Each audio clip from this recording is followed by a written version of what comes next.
You've probably seen this in a movie or maybe even in real life. An emergency room just completely overwhelmed. You've got patients lining the hallways, waiting for hours and hours. And the crazy thing is, the problem isn't a lack of doctors, it's a lack of beds. This is a real daily crisis in healthcare, sometimes called bed blocking. But here's the big question. What if we could actually see this crisis coming, days in advance? Well, today we're going to dive into exactly how data science is making that a reality. All right, so here's the game plan. First up, we're going to talk about the hospital capacity crisis itself. Then we'll get into why guessing just doesn't cut it.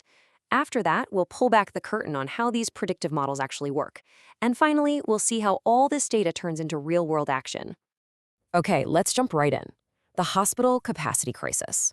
So what actually happens when a hospital gets completely full? Okay, so you see this number, 95%, and you might think, hey, that's not so bad, there's still 5% left. But here's the thing. In a hospital, 95% is the danger zone. It's a critical tipping point. The research is really clear on this. Once a hospital hits that level of occupancy, patient mortality rates actually start to go up.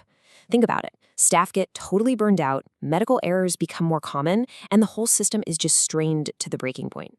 This is that exit block we were talking about, and it's a nightmare scenario that every hospital is desperate to avoid. So for years and years, how did hospitals try to plan for this? Well, they pretty much relied on historical averages.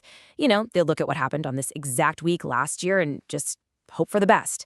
But let's be real, in a post-pandemic world, all those old patterns are completely out the window.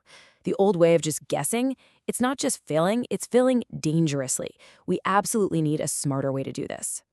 So that kind of brings us to the next big question, right? Why is this so incredibly hard to predict anyway? Well, to really get a handle on the challenge hospitals are up against, let's compare them to something we're all familiar with, a hotel. Okay, think about it. A hotel? It's all pretty predictable. You've got scheduled check-ins, scheduled checkouts, easy. But a hospital? It's just chaos. The inflow isn't reservations, it's emergencies. You can't exactly book a car crash for 3 p.m., right? And the outflow is just as messy. A patient's recovery is completely volatile. They might be set to go home Tuesday, but then spike a fever, and suddenly they're staying till Friday.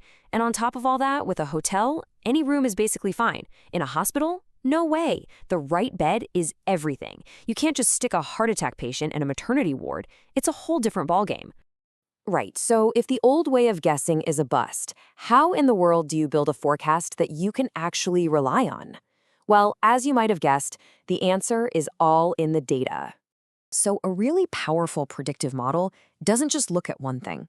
It's actually weaving together 3 totally different types of information. It looks at what's going on inside the hospital, what's happening outside in the community, and what's already on the schedule. When you combine all 3 of those, the model starts to see patterns that no human could ever spot on their own. So let's break that down a bit. First, you've got the internal data. That's stuff from the hospital's own records. Who's in a bed right now? What's their diagnosis? How long are they expected to stay? Pretty standard. But then you get the external data, and this is where it gets really cool. The model is looking at things like the weather forecast. Is a big snowstorm coming? That could mean more accidents. It even looks at things like Google searches for the flu in your local area to predict an outbreak. And finally, you have the surgical data. This is the one predictable piece of the puzzle. The model sees there are 20 hip replacements scheduled for next week, so it knows, for sure, that 20 recovery beds are about to be occupied. I mean, that's all amazing, right? But having a great prediction is totally useless if you don't actually do anything with it. And that brings us to the most important part of this whole thing, turning all that data into action. How do you go from simply predicting a crisis to actually preventing one? Okay, so picture this. The model sends up a red flag. It says, hey, in 48 hours, you're on track to hit 102% capacity.